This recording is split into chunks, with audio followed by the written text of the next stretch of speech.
me to personally thank all of you guys. You saw me when I was single.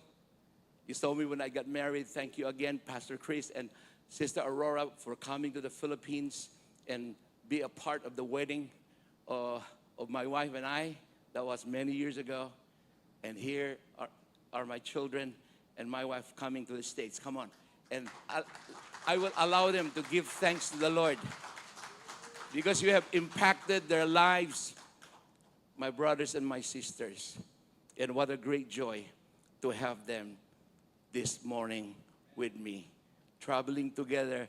This might be the last time that I will travel with them as single men and woman, because someone is getting married and another one will be getting married too.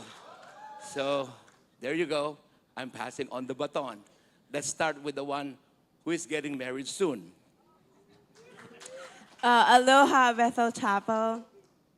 I would want to first thank you all for, it's such a privilege to be back. My dad and I were here last year, but as a whole family, it's been 2 years. So we're just very happy to be here this morning. Just like what my dad said, last October, our church celebrated her 42nd anniversary. And just looking back at the history of Philadelphia Christ-Centered Fellowship, we know that Philadelphia Christ-Centered Fellowship will not be here today without Bethel Chapel. So we are very much thankful for Bethel Chapel. Ninong Chris, thank you so much for encouraging my dad to go back home. Without that encouragement, we wouldn't be here. My dad wouldn't get to meet my mom. So thank you so much for just encouraging him to go back. And I believe that it is here at Bethel Chapel that my dad's love for people was cultivated, where he was trained in ministry. And this Bethel Chapel did not only impact him, but it also impacted my life back in 2013, where I got to spend my whole summer here. And I remember just hanging out with the young people. And this is where I kind of like prayed that, God, I would rather be single than to compromise my calling that you've given me. And I thought I would never get married. But God has answered our prayers.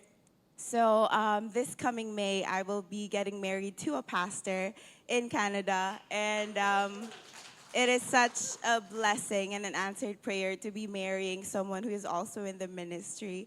And I know that that is also a fruit of the prayers of Bethel Chapel. So thank you, mahalo, mahalo. Thank you so much, church family. Hi guys, so I'm the one who's not gonna get married yet. So I'll be staying with them for a couple of years more. Yeah, so I'm Isaiah, or IJ.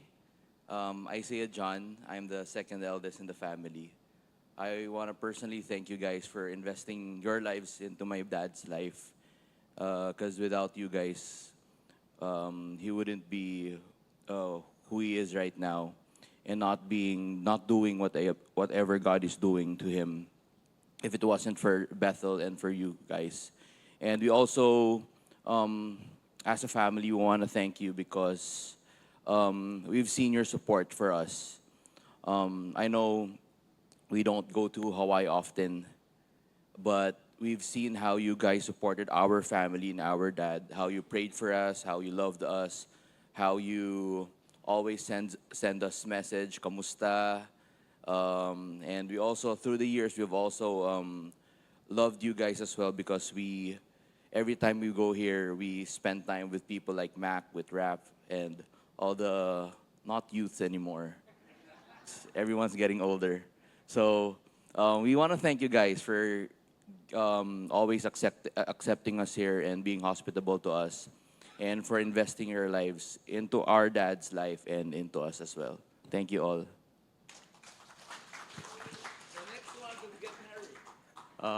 So my dad said a while ago he was staying at room 6. Now we're staying at room 7. So so maybe my brother would be a pastor someday. Since we were kids, we always get excited in traveling here to Hawaii. And now that we're all grown ups, we're very grateful for being a part of our lives, our family, and even our ministry in church. And my dad, I always hear my dad telling Uncle Alan and Pastor Chris that he would never, he is nothing without Bethel Chapel, and and that is true for us as well. And we are very grateful for everyone. So we just want to pray that God would continue the work that He has in store for everyone here and for us all. Thank you and happy anniversary. All right. You want to hear from my wife? They said it all. Happy anniversary. It's great to be back. We've been here 2 years ago, and it's always a joy to worship and to meet people here at Bethel. Thank you so much. All right. Thank you. Let's just pray together as I ask my family to take their seat. Father, we just would like to thank you. Thank you that the theme, Lord, of Bethel Chapel this year, Lord, is cultivating thriving relationships with God, with you, Lord, and with each other. And Father, allow me to share how to maintain a harmonious lifestyle at home, at work, in church, wherever we go, Father God. Speak to all of us.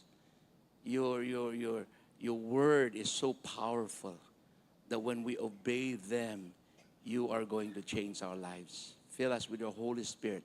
Be glorified in our midst, Lord. Continue to speak to all of us. That's one thing that we would like to cultivate, a thriving relationships, godly relationships. And this is what we pray. And we ask all of these things in Jesus' name. Amen and amen.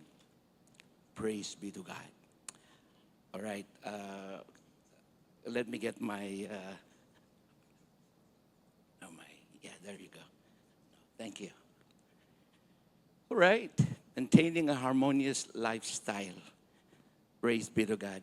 Harmony is not anymore a very popular word, isn't it? Look at the world that we live in. Broken lives, broken families, broken culture, broken relationships, broken churches. And you can mention more on a lot of things that are broken today. No more harmony. The word broken is more popular than harmony today. Guys, brothers and sisters, the Lord, we need harmony in our vision for every area of our life, or else, if you don't have that vision of harmony, we're going to be very discouraged. Harmony in our vision for our own personal life, we need that. For our marriage and family, we need that. At work, ministry, and for our future. Do you know that the greatest enemy of harmony of vision today is division? Thy vision. Two antagonizing vision that are not getting together, but they are going against each other. That's why you call division. Right? Division destroys our vision. Take note of that. And nothing causes us to lose our harmony of our vision for anything faster than conflict and division. Division. And that is what we don't need at home and even in church. Today, conflict is at all-time high. People's anger is at its highest level, right? And we explode today very easily. That is very true. Remember, for an explosion to take place, allow me to share to you 3 elements that are really necessary. Take note of this. three elements to cause explosion. And the first one will be fuel. If you need something to explode, you need fuel. The second one, you need a containment or a tank or a container. And the third one that you need a spark. So you need fuel, a container, and a spark in order to cause an explosion. Let's say you just have a can of gasoline and pour it out over the floor, right? At the garage, and you throw a match on it. What happened? It is just going to create a fire, but it won't explode. It has to be in a container or in a tank for it to explode. The same way, when there are conflict in our relationship that surely cause many explosions of anger today, it is all because we have been in a container. We are always full to the brim. And when it's all contained and it's all bottled up, and just the smallest spark can now set us off. Like what spark? Experiencing stress, right?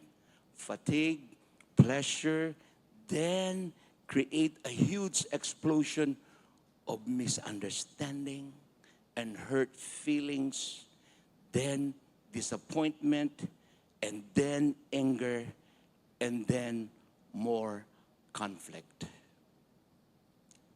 Have you experienced that at home? Have you experienced that at work? Have you experienced that in church? But let me tell you that the antidote to division and conflict is harmony. But you have to learn to cultivate this thriving relationship. And this morning, allow me to give 4 biblical principles on how to maintain harmony at home, in our marriage and family, in our church relationship, at work, or any given relationship.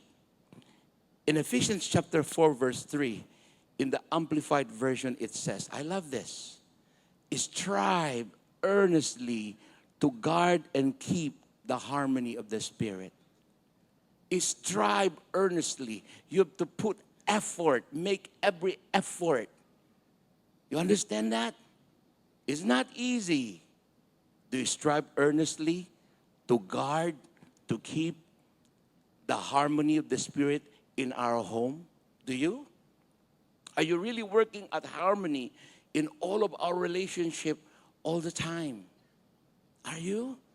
Are you striving earnestly, doing your best, making every effort with your wife, with your spouse, with your children, with your workmate, in your occupation? Guys, strive earnestly. In 1 Corinthians 14:13, it says, God is not one who likes things to be what? Disorderly and upset. God likes harmony. And He finds it in all the other churches. See, God loves and likes harmony in our lives, in your marriage and family, in our church. That's why this is your theme this year, cultivating thriving relationship with God and with each other. He wants you to have harmony also in your work, in your neighborhood, and literally everywhere else. And inside these 4 principles that I am going to share to you, there is that command when Paul will say, do not let. It's a do not let command on how to lower the tension in all of our relationship. And here are the 4 principles in maintaining harmony and preventing explosions, all right? So allow me to go through it first before I will go one by one to really jam into it and explain it to you guys. The first principle is reserve judgment until we know all the facts and the whole story. Amen to that? Second, be sensitive and empathetic to what offends others. That's very true. Be sensitive and empathetic to what offends others. The third principle, limit, amen, our freedom out of love. Limit our freedom out of love. And fourthly, amen, always be humble and kind. And sure enough, and more than enough, you are going to cultivate thriving relationships. I tell you, it is not Pastor Don who is making a promise.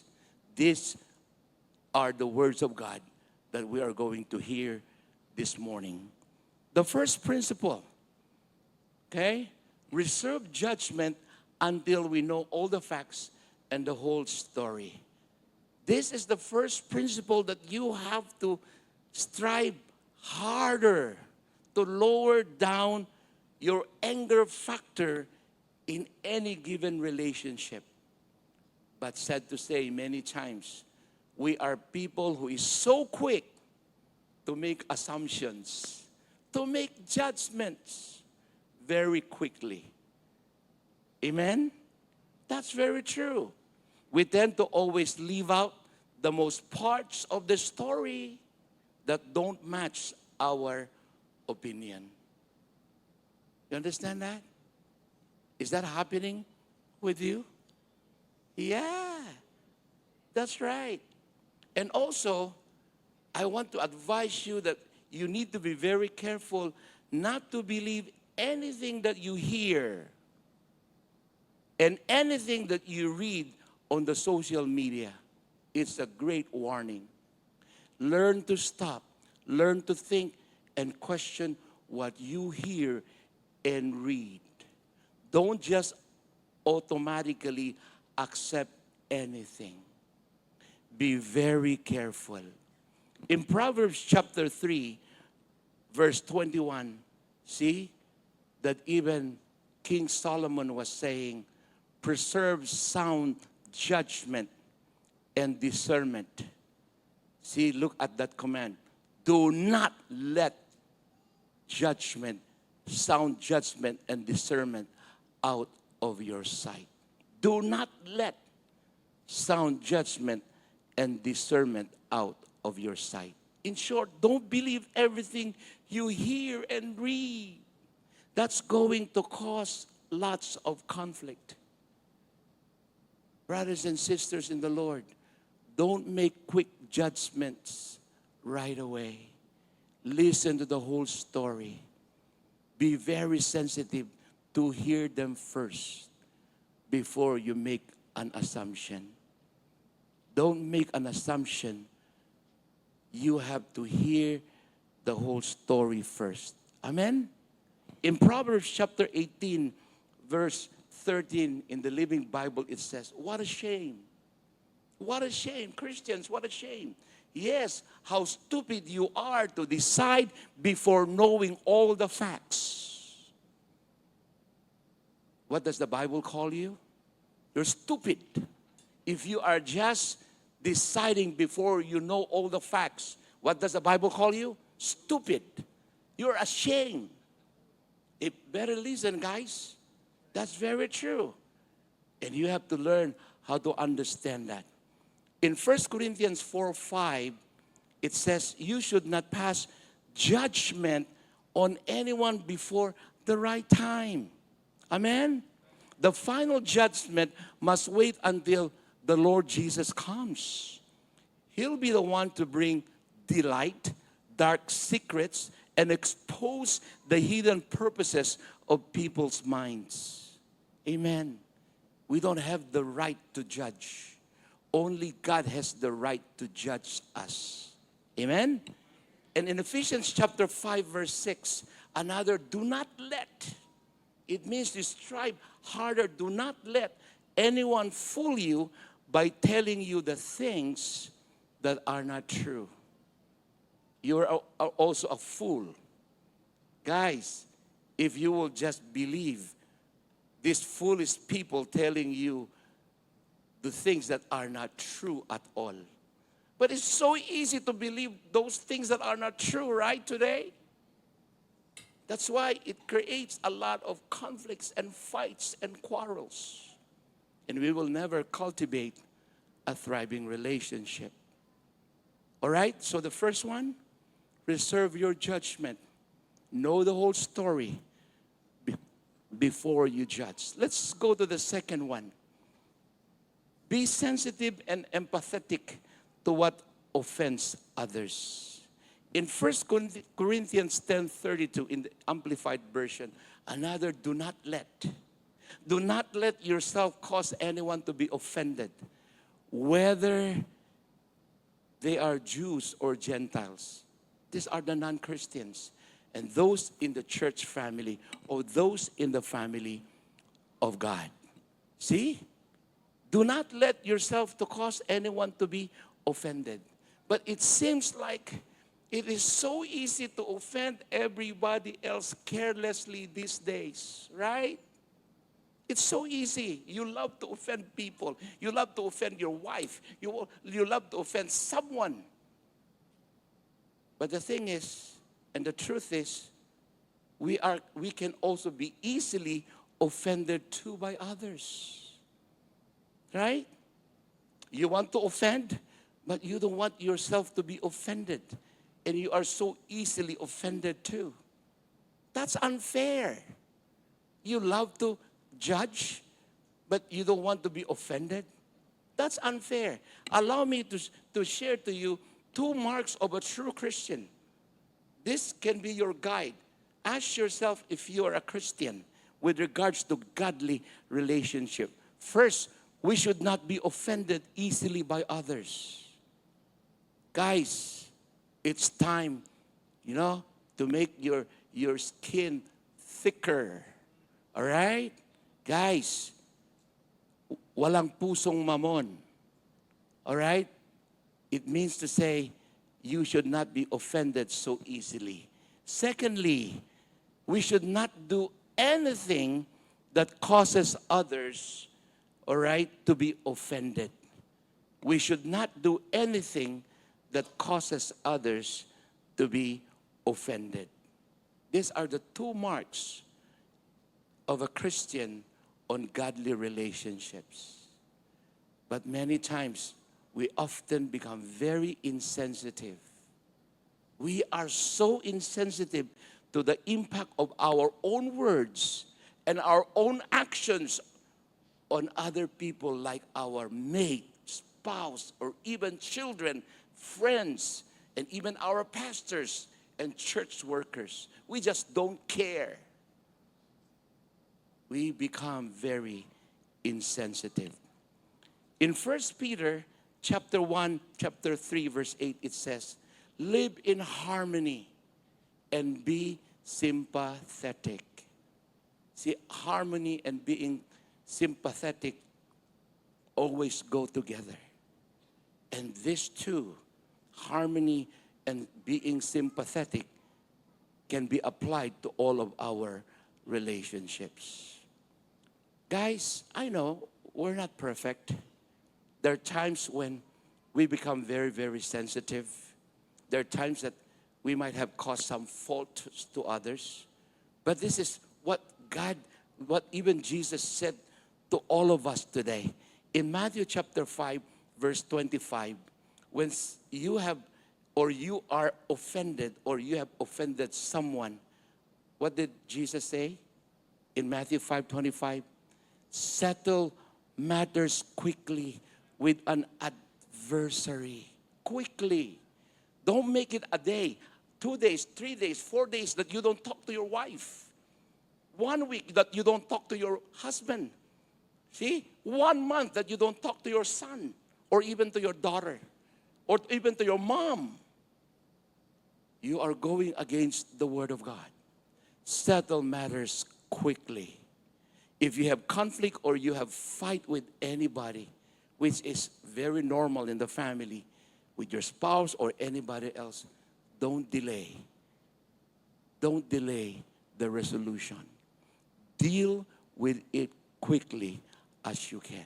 Would you say amen to that? Why? Speed is very important in resolving conflict. Don't delay. What will happen if you delay? Unintended wounds will occur.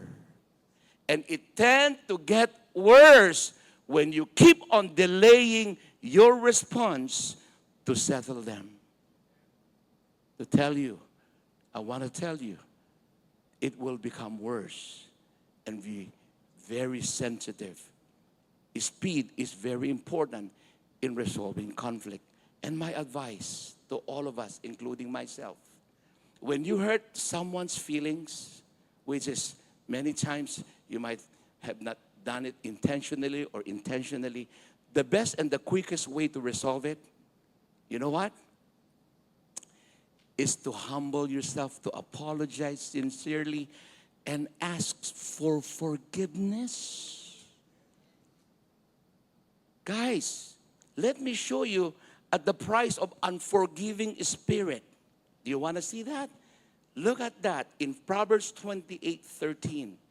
Anyone who refuses to admit his mistakes can never be successful. Not in your family, not at work, in any relationship. You are not going to be successful because you have not learned to forgive sincerely. But look at the price too. If you do the right thing and the godly thing, but if you confess and forsake them, you get another chance. Amen? You get another chance. Another principle to live by. Can we read it all together? Ready, get, set, go. God expects us to put consideration and the feelings of others ahead of our own. Can you say amen to that? And allow me to go to the third principle.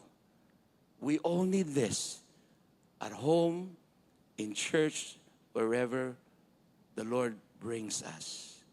We must limit our freedom out of love. We must limit our freedom out of love. In Galatians chapter 5, 13 to 16, another do not let command. Do not let your freedom become what? An excuse for indulging in your selfish nature. We get our freedom to do a lot of things, isn't it? But that does not mean you should just go around and do whatever you please. Come on, be very careful. And Paul continued to say it. Instead, let love make you what? Serve each other. That's what we use freedom for. Freedom to love again and serve each other. For the whole law of God can be summed up in this one command. Love your neighbors yourself. Amen. But if instead of showing love, many, even Christians, do this, you are always biting, devouring one another. Watch out. There's a price to pay, guys. You will destroy each other. It says instead, live by following the Spirit. And you won't do what your self-centered nature craves. You know why there's a lot of broken homes, broken lives, broken families, broken culture, broken relationships? Because they have not applied this principle. They do the if. If they don't love each other, they bite, they devour each other. That's why we fall into destruction. In 1 Corinthians 10:24, it says, don't think only of your own good. Think of other Christians and what is best for them. Always put others better than yourself. But we don't do that. We always keep ourselves in front. We want to be the beta. We want to be the star of the show. See? How about to the non-Christians? How do you react to the non-Christians? Let's go to 1 Corinthians chapter 10, verse 33. It says the same thing. We're dealing with the non-believers or the non-Christians. And Paul said to the Corinthian people, I tried to please everyone in everything that I do. Wow, that's Paul. I don't just do what I like. I just don't do what is best for me. I do what is best for them so that what? They may be saved. You don't want anybody to go to hell because you offended them. Guys, see? Paul knew his stand as a Christian. He tried to please because it is for Jesus' sake.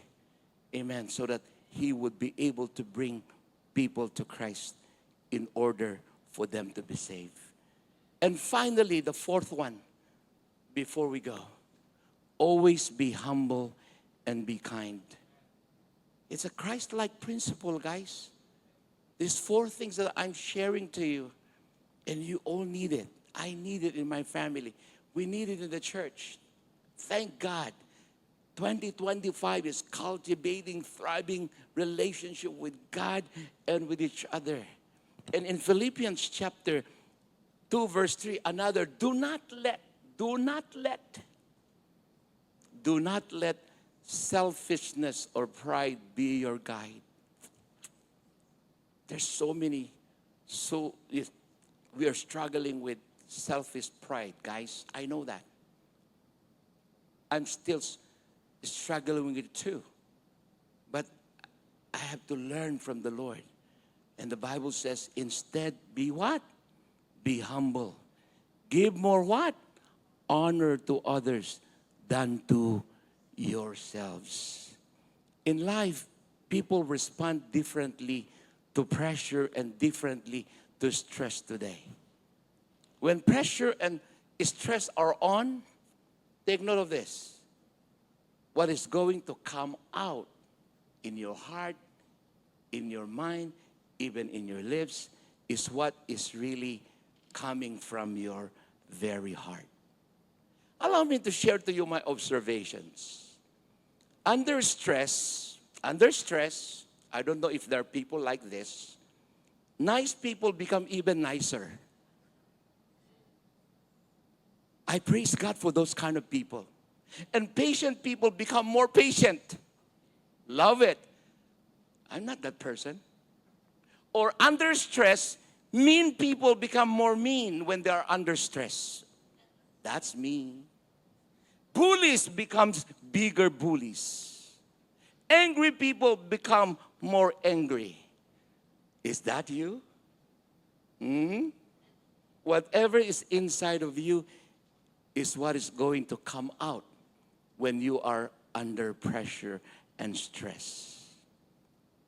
Let me ask yourself, are you the right responder or a bad responder? I will not ask you to raise your hand if you're a bad responder. I think I'm one of them.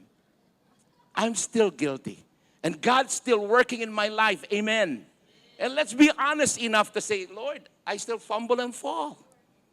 Amen. Praise be to God. Be humble and be kind. In Romans chapter 12, verse 16, give the same respect to everyone alike. Do you do that? Pay no regard to social standing. Thank God. Be humble and meet people on their own terms. Don't think you know it all. God is speaking to all of us this morning. In Proverbs chapter 3, verse 3, in the New American Standard, not only should we be humble, but we have to be kind. Watch out. There's another. Do not let kindness and truth ever leave you. Wow.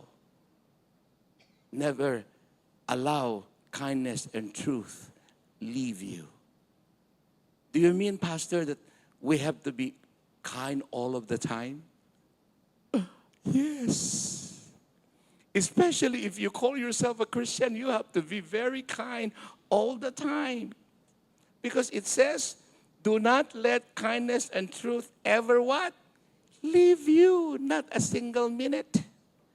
Wear them like a necklace. You never leave it.